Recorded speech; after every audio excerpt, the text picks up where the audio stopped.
ایک روایت میں آتا ہے جب سحری کا وقت ہوتا ہے شوہر اٹھتا ہے اور اپنی بیوی کو بھی بیدار کرنے کی کوشش کرتا ہے، اللہ کی بندی اٹھ اور اللہ کے حضور سجدہ ریزی کر لیں۔ وہ رحمتوں کے بٹنے کے لمحے ہیں، دعاؤں کی قبولیت کی گھڑیاں ہیں، انوار اترتے ہیں ان لمحوں میں، رزق بٹتا ہے ان لمحوں میں۔ تو وہ اٹھتا ہے اور اپنی بیوی کو بھی بیدار کرنے کی کوشش کرتا ہے۔ سارے دن کی تھکی ہوئی خاتون اٹھ نہیں پاتی تو خیر وہ خود وضو کرنے چلا جاتا ہے، لیکن اس کے دل میں بے چینی ہوتی ہے کہ یہ بھی کبھی اٹھ کے اللہ کے حضور سجدہ ریز ہو جائے تو کیسا اچھا لگے۔ یہ سچی محبت کی علامت ہے۔ خیر اسے خیال آتا ہے اور وہ پانی کا چلو ساتھ لیے آتا ہے اور اپنی بیوی کے چہرے پہ چھڑک دیتا ہے اور خود مصلی بچھا کے نماز پڑھنے لگ جاتا ہے۔ بیوی اٹھتی ہے، دیکھتی ہے میرا شوہر نماز میں ہے، تو اسے بھی خیال آتا ہے، اٹھتی ہے جلدی سے، وضو کرتی ہے، مصلی بچھا کے شوہر کے قریب نماز پڑھنے لگ جاتی ہے۔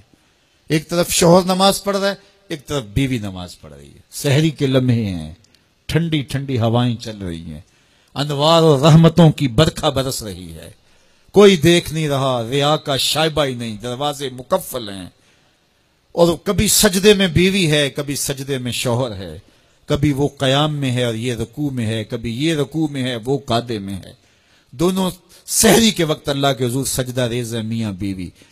حدیث پاک میں آتا ہے دونوں کو دیکھ کے رب مسکرا رہا ہوتا ہے، اپنی شان کے مطابق اللہ خوش ہو رہا ہوتا ہے کہ میرا بندہ اور میری دہلیز کی باندی کس طرح میرے حضور سجدہ ریز ہیں۔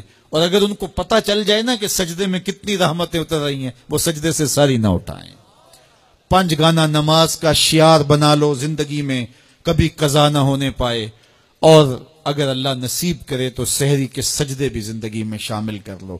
دیکھنا زندگی کس طرح ٹینشن فری ہوتی ہے۔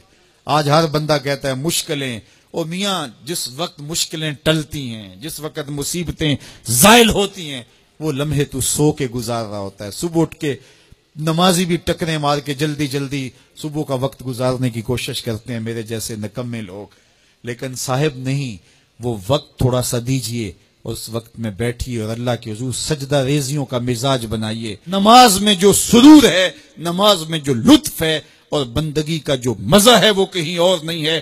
حضرت سیدنا غوث اعظم رضی اللہ تعالیٰ عنہ فرماتے ہیں کہ ولایت میں جو سب سے بڑا مرتبہ ہے جو ولی کو نصیب ہو جاتا ہے، وہ مقام بندگی نصیب ہوتا ہے، وہ عبودیت کا مقام ہے جو بندے کو نصیب ہوتا ہے۔ تو یہ بندے کے لیے معراج ہے، اسی لیے کہا گیا صلاۃ معراج المومنین، نماز مومن کی معراج ہے۔ حضور تو وہاں تک پہنچے جہاں کسی کا تخیل بھی نہیں پہنچ سکتا، لیکن بندہ اس معراج کا حصہ لینا چاہے اور اس کی برکتیں سمیٹنا چاہے تو پیشانی سجدے میں رکھ کر کے اللہ کے حضور بندگی پیش کرے۔ اللہ ہم سب کو اپنے حضور عجز و نیاز کے سجدے نصیب فرمائے۔ اس ویڈیو کو شیئر ضرور کیجئے، ہو سکتا ہے آپ کے ایک شیئر سے یہ بات کسی کے دل میں اتر جائے۔ جزاک اللہ۔